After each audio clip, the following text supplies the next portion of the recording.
Good morning, everyone. My name is Judith Nagasha. I'm a lecturer in the Department of Development Studies, but I also have passion for climate change. I do a lot of community outreaches, climate change, livelihoods, of course, using a gender lens. So, Somero, I think we have to do some of the things using a gender lens when we get to the communities. Yeah, thank you very much. My next, I think I used that. I'll begin with a quotation from the Director General, Audrey Azoulay, UNESCO. Education is crucial for climate action because it has the exceptional power to evolve mindsets and behaviors in the long run. Because education can change minds, it can also change the world. So my topic is the role of education in climate change, but this is it's two-way, basing on the experience I've had with communities and using the household as my unit of analysis when I'm doing my research. It's also, education also begins from the household. It's not only formal education. The previous speaker, Mr. Serugo, talked about formal and informal education, but it is two when it comes to social issues. You talk about climate change from the household, you talk about climate change also in the classroom. So climate change, there's a picture, I don't know what's happening there, but there's something on the next, it refers to long-term shifts in temperatures and weather, and the primary drivers of this climate change are human-induced activities, emissions from heat trapping, greenhouses from fossil fuel, deforestation and land use changes. So there are many factors. I just give you a glimpse because we have young students in this audience. So it's just about change of weather patterns, and everyone from the first speaker, they've been talking about climate change, and climate change. So as Uganda, we have faced with two extremes. We have very prolonged dry spells, which were hit this year, and also that we have El Nino. Our Department of Meteorology in Uganda has declared 4 months of El Nino. Those are very heavy rains that we are experiencing right now. And you know what they cause when it comes to education, especially from the household. Some of the statistics here, another quotation to know that climate change is a very serious issue globally. This is a quotation from the UN General. Climate change is happening now, and all of us. No country or community is immune. And as is always the case, the poor and vulnerable are the first to suffer and the worst to be hit by climate change. Why? Because we don't have the capacity to mitigate, to adapt to the effects of climate change. So when it comes, or when it hits, the first people to suffer that are vulnerable are the poor, and these are from some of the communities where we come from. And then the IPCC 2018 also projected that by 2050, rainfall in Southern Africa and the sections of the Horn of Africa will decline by about 10%. Equatorial countries such as Kenya, Uganda in the green highlight, and Cameroon are projected to be warm by about 4.7 degrees, and which is really a very serious issue. And this calls us as civil societies, all stakeholders that wish our countries well, to work together, to collaborate, to pattern, so that we can mitigate and adapt to the effects of climate change. And when you look at the role of education in climate change, those are the highlights that we can talk about for this platform. Education, all those pointers, they cut across. When you talk about education, we are talking about change in habits in the long run, change in the mindset. Yes, climate change, we are facing with the issues of climate change. So what do we have to do different? How do we change what we have been doing so that we can adapt to the effects of climate change, or we can mitigate? Education also comes with training. So what skills can we develop together so that we can tackle the issue of climate change? And then public awareness, I'll go through these in detail. How do we reach out to people, different ages, with different walks of life? And then public awareness, public access to information. So how do we make information freely available about climate change?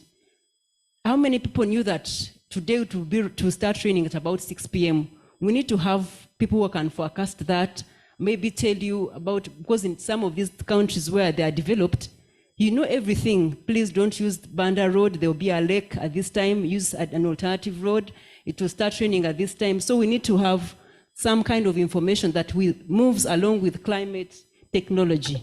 Then public participation involving different stakeholders, and also international cooperation. We can strengthen our collaborations, joint efforts in knowledge exchange. Our partners out there in Tunisia, in Germany, and other places of the world, they have different areas of expertise which we can learn from them, and also they can also learn from us. So how do we go about education in terms of targets and also its role in climate change? Bullet number 1 talks about climate change in all levels of curricula. I want to acknowledge the Ministry of Education for changing our curricula for quite a long time, since colonial time. So in 2020, it rolled out the new based competence curriculum in secondary schools, and some of it tackles issues of climate change, because this curriculum, it is project-based, it's collaborative-based, it is through experience and learning, and also it is inquiry-based. So people, stakeholders, the students, the teachers come together to articulate change. I think they used a theory of change in that design of that curriculum. Then we also have to develop a comprehensive component of climate change mitigation and adaptation at all levels of our education. And also promote, facilitate, and develop and implement training programs focused on climate change for groups like policymakers, decision makers, scientists, technicians, civil society organizations, practitioners. So you have to have programs that people will understand. Apart from the formal education, people have to understand that at a different level. And as universities engage into education research and policy, which we are doing as universities.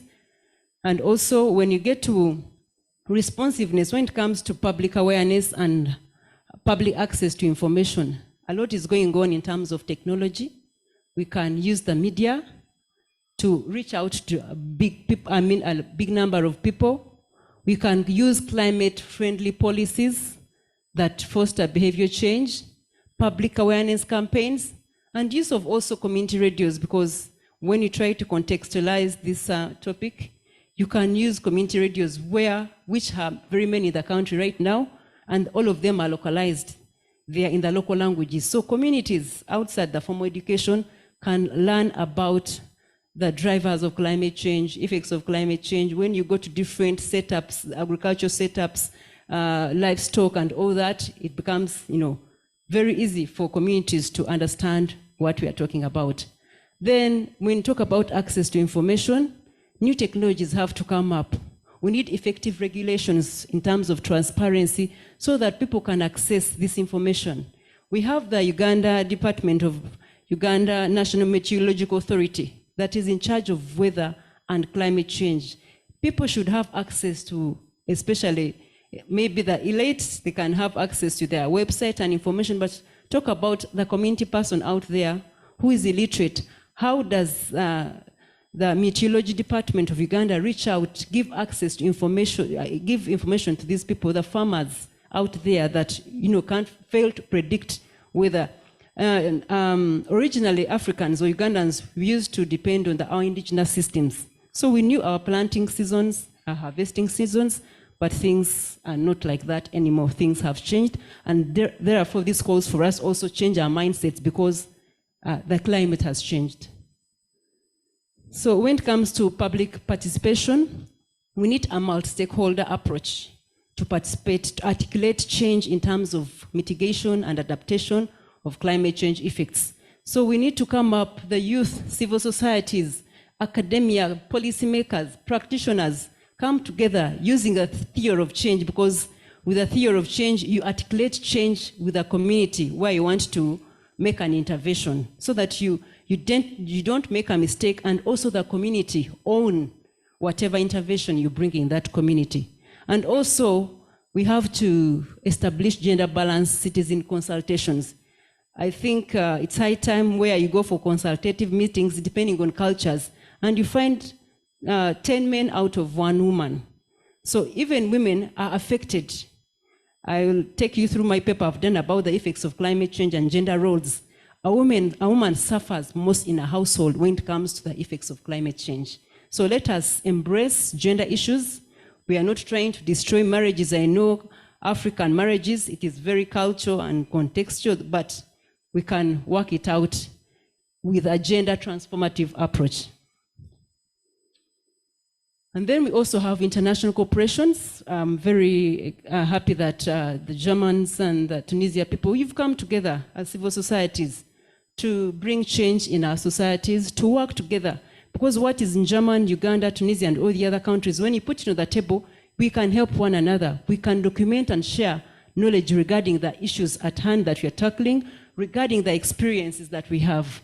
We can also embrace the role of CBOs, community-based organizations, NGOs, and private sector, and also organize bilateral and multilateral exchange programs. And I think one of the speakers, when in one of the videos, he talked about you're ending a 3-year project, and these are some of the webinars. So this is exchange of knowledge. So we can use some of the webinars. You may not be there physically, but also webinars can inform us, can be platforms where we can meet and solve social economic problems in communities. So these are very many questions. And why I'm asking the audience, you'll get to that later. Think about it, it is food for thought, maybe take home. We have the Uganda Climate Change Policy 2015, and I put a VS versus the new 2020 new competence-based curriculum for secondary schools. The Climate Change Policy 2015 is very clear about the accelerated risks, the risks of climate change, and very clear about the mitigation measures, adaptation measures, about the effects of climate change, and very clear about the sustainability and resilience programs regarding climate change. But here comes a curriculum in 2020 that was designed and developed, put in place in 2020 about the new competence. And as earlier discussed, it is project-based, inquiry-based, collaborative, and through experience learning. So we need a harmony on that. If they did capture what was put in the climate change policy, okay, maybe yes. But my question is, as the academia at university, we've been receiving students from the previous curriculum or curricula. So how are we prepared as universities to receive students from this new competent-based curricula for secondary schools? So for us, we receive students using the base, but when the time comes, these ones that are in S2, S3, when they come to university, so it is something that civil societies, universities, Ministry of Education can think, by the time these people cross university, what will be the mindset of lecturers at university vis-a-vis the new curriculum in place? So those are questions for us to think about. And here comes climate change. Now I changed the topic to the other way around, climate change and education. And that's one of my papers, Effects of Climate Change on Gender Roles. And I'm just going to share the socio-economic effects in terms of education, what is happening. We have school drop. One of the results in that paper, or what was on ground using empirical evidence, school dropouts.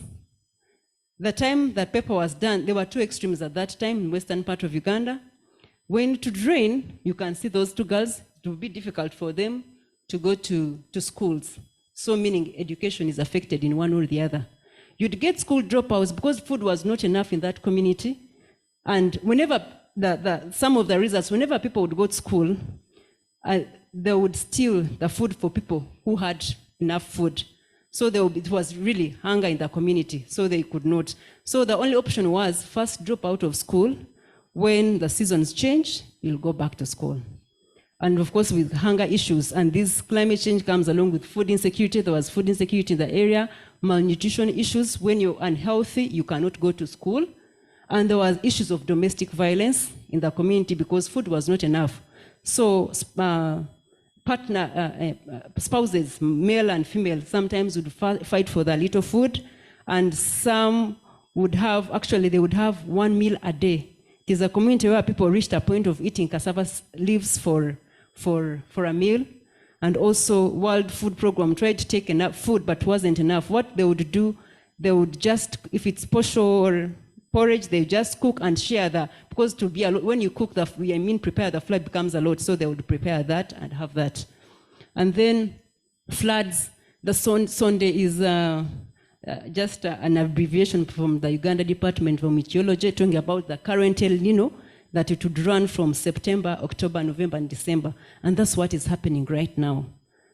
Access to schools, or the other way around, children going back to school, social issues in place. I mean, children go back late to their homes because of that. So it has cut off some of the facilities of education. So when we continue, you see what is happening. These are 2023. This is news from Uganda. Mbale schools closed after heavy rainstorms blow off the roofs. So what do you expect? Those pictures are self-explanatory.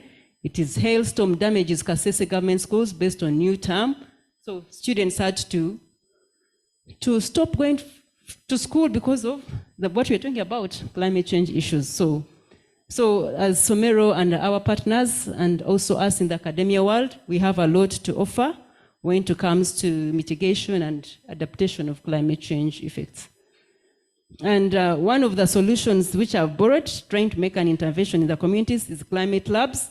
It is an intervention that is applied by Latin America, where they have platforms at all levels. They have what they call urban climate labs and then rural climate labs.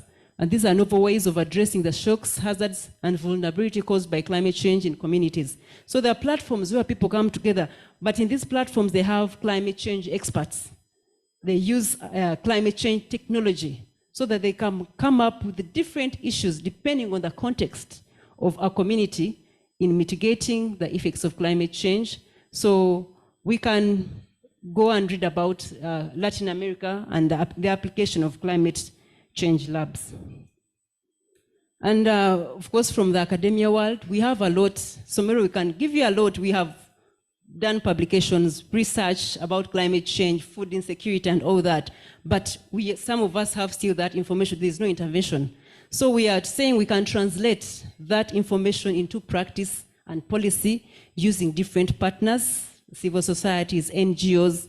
As I've just projected my paper, I didn't know that. I don't know whether you have read it, Effects of Climate Change on Gender Roles. So we can have the research findings that we have and then translate it into, we make interventions in these communities.